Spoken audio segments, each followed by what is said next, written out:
Yes, hello everyone. Oo, happy Sunday. Nagsimba na ba ang lahat?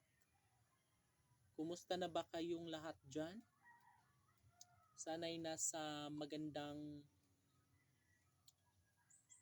kalagayan kayo dyan. Hmm.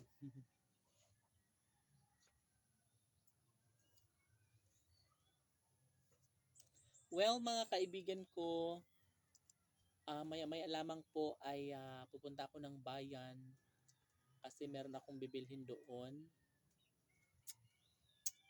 And syempre, pagkatapos noon, babalik naman ako agad siguro mga 1 hour or 2 hours lang ako doon and babalik naman ako dito sa relocation area kasi meron kaming monthly meeting mamayang 1 p.m. para sa aming Farmers Association monthly meeting. So marami kaming paghahisgutan kasi nga maraming changes, maraming kailangan na gawin kasi nga alam nyo ba guys na nagkaroon